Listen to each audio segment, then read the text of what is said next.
يا أيها الذين آمنوا إذا نودي للصلاة من يوم الجمعة فاسعوا إلى ذكر الله وذروا البيع ذلكم خير لكم إن كنتم تعلمون. بسم الله الرحمن الرحيم. إن الحمد لله نحمده ونستعينه ونستغفره ونعوذ بالله من شرور أنفسنا ومن سيئات أعمالنا، من يهده الله فلا مضل له ومن يضلل فلا هادي له. أشهد أن لا إله إلا الله وحده لا شريك له، وأشهد أن محمدا عبده ورسوله. يا أيها الذين آمنوا اتقوا الله حق تقاته ولا تموتن إلا وأنتم مسلمون. يا أيها الناس اتقوا ربكم الذي خلقكم من نفس واحدة وخلق منها زوجها وبث منهما رجالا كثيرا ونساء، واتقوا الله الذي تساءلون به والأرحام إن الله كان عليكم رقيبا.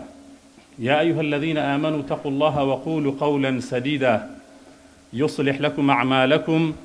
ويغفر لكم ذنوبكم، ومن يطع الله ورسوله فقد فاز فوزا عظيما. فإن أصدق الحديث كتاب الله، وخير الهدي هدي محمد صلى الله عليه وسلم، وشر الأمور محدثاتها،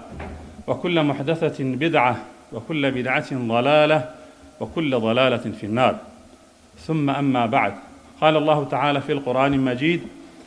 يا قوم إنما هذه الحياة الدنيا متاع وإن الآخرة هي دار القرار.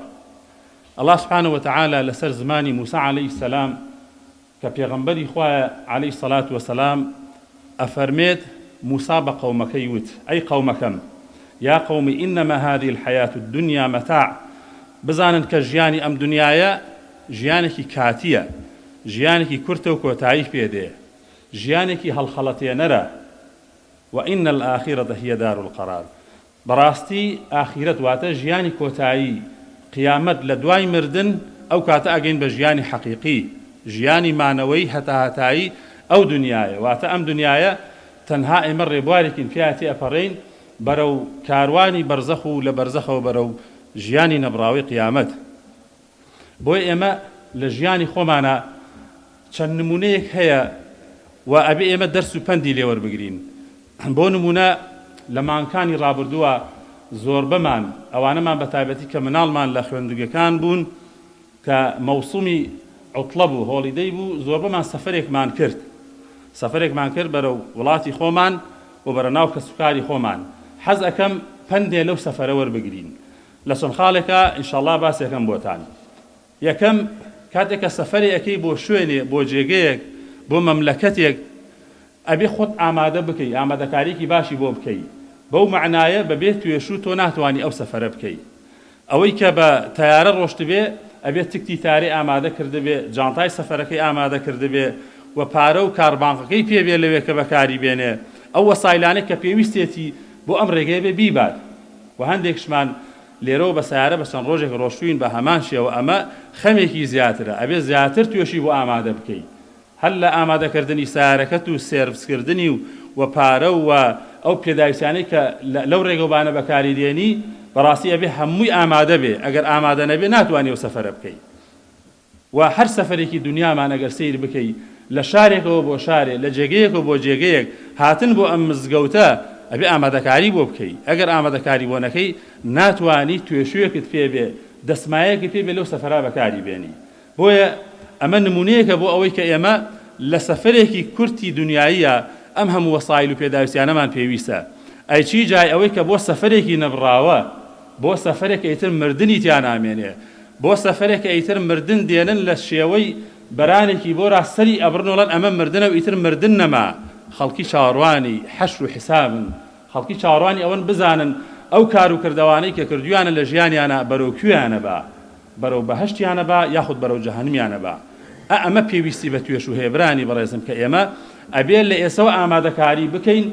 ناشزانین کەی بەجێ دێڵین. هەنگاومان هەڵگرتۆ بەرەو ئەو سەفەرە، هەنگاومان هەڵگرتۆ بەرەو ئەو کاروانە، بەڵام نازانین کەی کۆتا هەنگاومانە لە دنیا. ئەوەی کە بربەستە، ئەوەی کە ڕێگرە بۆی کە ئێمە بگەین بەو ژیانە نەبراوە تەنها مردنە. و نەزانین کە مردین ئێمە ئیتر تەواو مردووین. نخير إما مردين أو جادجين يعني بو معناي كمرديت إثر مردن نامينه بو معناي كتو مردي أو جادة چيتا جياني خناقي تري جيانا وكجياني برزخ وليو برو جياني نبراوه ولروج قارك دا كإما لا قيامت أخوي پروردگار كوما نكات أو حشو حسابك رين أخوي پروردگار فرمي والوزن يومئذ الحق براسي لوي إثر ترازويكي حق دا أنري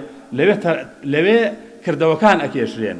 لوي محكميك كإثر فمن يعمل مثقال ذرة خيرا يره ومن يعمل مثقال ذرة شرا يره يك مثقال ذرة قردي ليك بشاو نابين ري لسر حساب مع النسراوة أجر قصيك ما كردوا هولك ما داو لكاريكي تشاكي يا خرافة هلوستيك ما هبوا ودزگیروی خلقی فقیر و هجار ما کردوا خیر و خیراتک ما کردوا یاخد دسمان للشر که هبوا إلا حموی تو مار کراو لسرمان باور بکن حموی یکو فیلمک دیتو برچاو من خواهی پروردگار مثقال ذره محاسبه من کال سری و جاء فرمه فمن ثقلت موازينه فأولئك هم المفلحون اوانی که تای ترازو کانیان برزه اوانی که تای ترازو کان پر لچاکو چاککاری لچاک خوازی لشونوش لسنتکان لبروجوبون لخوپاراستن لحرام لچاک کردن لهاوکاری کردنی خلقی اما تای ترازو کان برزکاتوا لرزگرتنی برانبر لأجي دايكو باوك لجيبجي كردني سيلي رحم اما انا همي تای ترازو کان برزكنوا او كاتا خواهي پروردگار فرمي فأولئك هم المفلحون أمانة فلاحا براسي أمانة سربرزن أمانة نجاتيان بوا أمانة للرجغارك دان أو توشوي كفيان بوا برحمي خواهي پروردگار أشنا بهشتوا بي بلان بداخو أجر سير بكين خواهي پروردگار سيري أو ديوي أو بابا شمان بوكا ياخد بمعناه كتير أوانيك ومن خفت موازينه أوانيك تاي ترازكانيان خرافة أوانيك تاي ترازكانيان بينرخا كبيكارو كردوي بيتوشوي خواجان لوانا ما نكي أوانيك تاي ترازكانيان بريا لا غيبت لا بختان لا درو كردن لباسي خلق لحرام خواردن لشر وشور للزنا فاحشه وفساد لباري بان خواردن ربا وسوء أما أنا همي كومالشتن كتاي ترازكانيان أبن بناخي عرزات تاي ترازكان نزم وسوق وبينرخا كان خوابنا مامداليان أفرمي أوانا فأولئك الذين خسروا أنفسهم أعمانا راسي خسار ومندن بشي بنفسي خويان يما جاري وهلا جاني رجانا دا زررك كين معامليك كين بزنزي أكين ونجاحت نايني بلان بي نامرين بلان بي كوتاي ناين جان ما كوتاي بي نايا علين هلسين وجاري كيتر جاري كيتر كارو كسابتي كيتر أكين بلكو كارو كسابتي كي باشتر بكين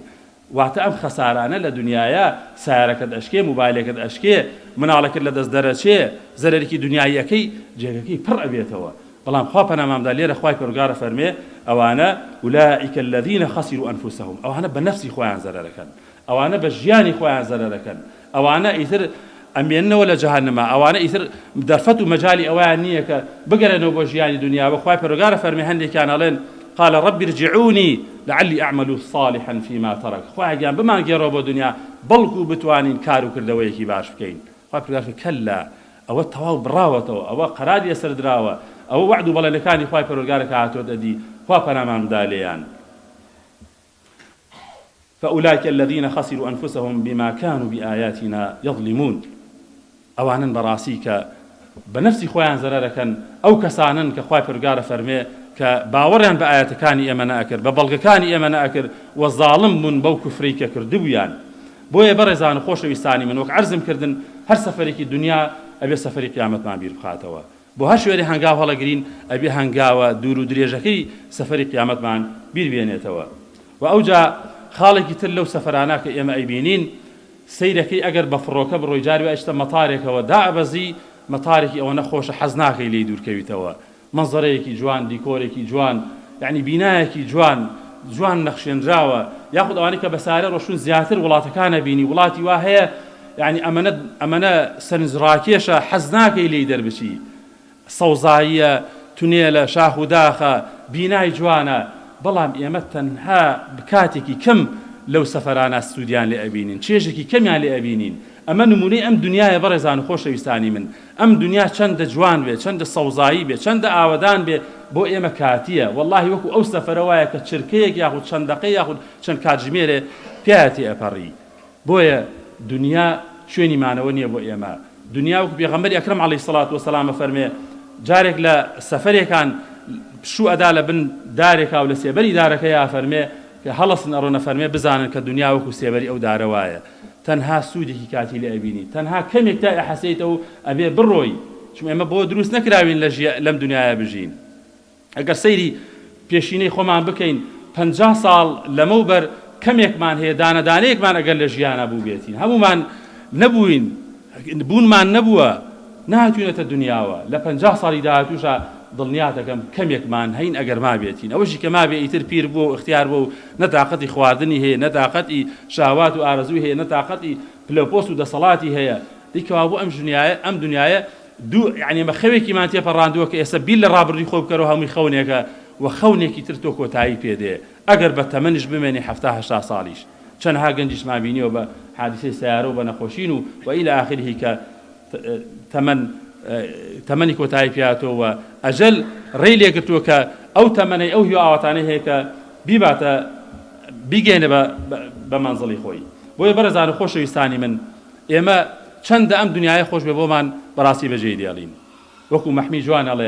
ئەڵێ بە ئاوی تێگەیشتین دنیا هەر سەرابێ بوو سەراب ئەگەر لەو گەرمایە بینی بێتان کاتێکە شەپۆلی گەرماکە لە دوورەوە بریقەیەکە داتەوە ئازانی ئاوەدانی توش لە سەحرایەکە تونیتە ئەڕۆی بەرەو ئەو سەحرایە بەرەو ئەو سەرابە کاتی ئەڕۆ هیچ نەما هیچ دیار نییە تەنها شەپۆلی گەرماکەیە لە تۆ بۆ بە ئاوەدانی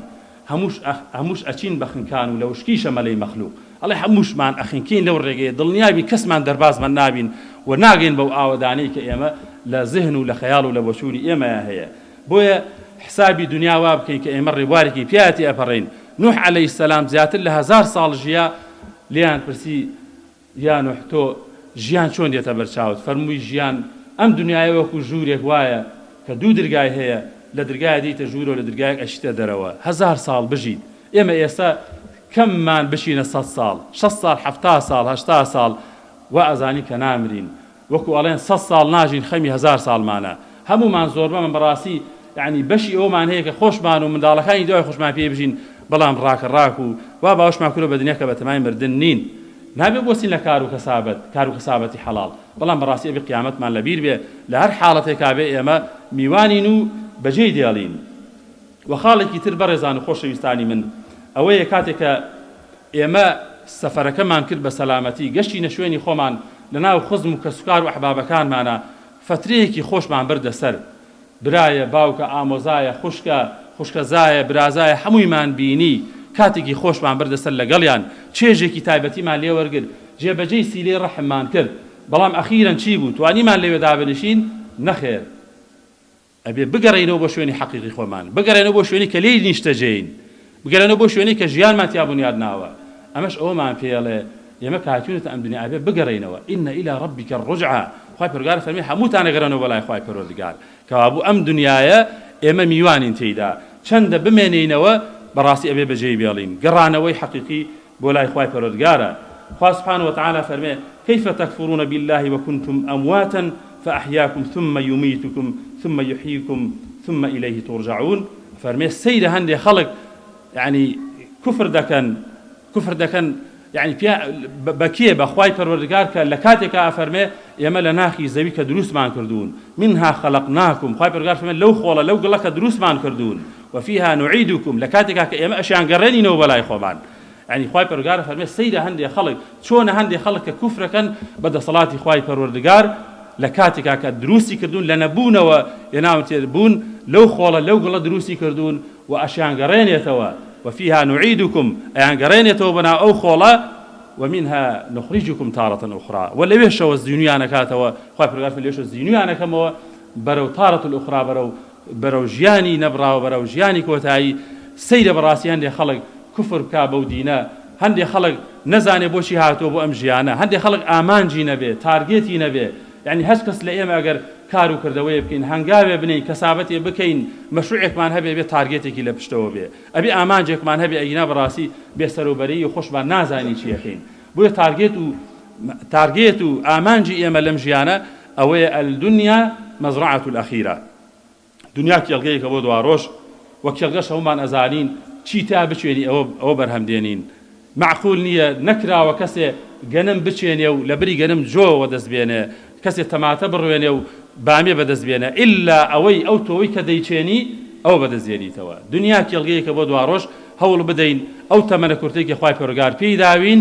بۆ خوا بسڵحین کار و کردەوەکانمان وابێ کە خوامان لێ ڕازی بێ هەوڵ بدەین بۆ قیامەتی خۆمان خەممان هەبێ هەممان هەبێ و ئەم دنیایە بزانین ڕێگەیەکی ڕێبواری پیا تێپەڕین و بەڕاستی کە پێشا تێپەڕین و ڕۆشتین کەسمان ناگەڕێنەوە بۆی داواکارم لە خوای پەروەردگار ئیسلاحی حاڵمان بکە یا ڕەبی خوایە گیان بە دنیامان بتوانین قیامەتمان بکڕین یا ڕەبی خوایە ئیسلاحی حاڵمان بکەی کار و کردەوەکانمان لێ قبوڵ بکەی یا ڕەبی خوایە گیان هیدایەتی گەنجەکانمان بدەی مناڵەکانمان ساڵحکەی ئەوەی کە مناڵی نیە خوایە گیان منداڵی پێ بدەی ئەوەی کە هەیەی بووی ساڵح بکەی یا ڕەبی خوایە گیان کچ و کوڕەکانمان بپارێزی یا ڕەبی خوایە گیان خێزانەکانمان بپارێزی ئەوەی کێشە و مەشاکیل هەیە بۆی ئاسان بکەی یا ڕەب العالەمین خوایە گیان کێشە و مەشاکیلێکی زۆر لە ناو خێزانەکانێ خوایە بۆیان ئاسان بکەی ئەو گریانەی کە ناکرێتەوە بە ئێمە خوایە گیان بۆمان ئاسان بکەی بۆمان بکرێتەوە یا ڕەبی خوایە لە بەڵام موسیبەتی دنیا و قیامەت بمان پارێزی ئەوانەی کە هاوسەرگیریان نەکرە خوایە گیان هاوسەری دیندار و باش بکەی بە نسیبیان ئەوانەی کردویانە کێشە و مەشاکیلان لێ دوور بخەیتەوە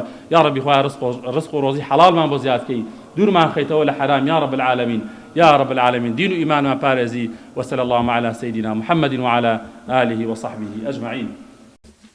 الحمد لله ثم الحمد لله براني بريزم كاتك إما لو سفرت دينوا أبينين لسنوقي بوستكاني مالا وكومل نام من بوهاتوا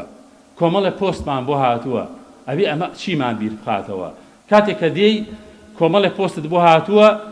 سيركي كيشو مشاكلك تهبوا ئەگەر نامەیەکی بۆ هاتبێ لە مەحکەمەوە لە مەحامیەکەوە لە کەسێکەوە بڵێ تۆ تەبرێ بووی لەم قەزەیە چەنە دڵ پێی خۆشە و یاخود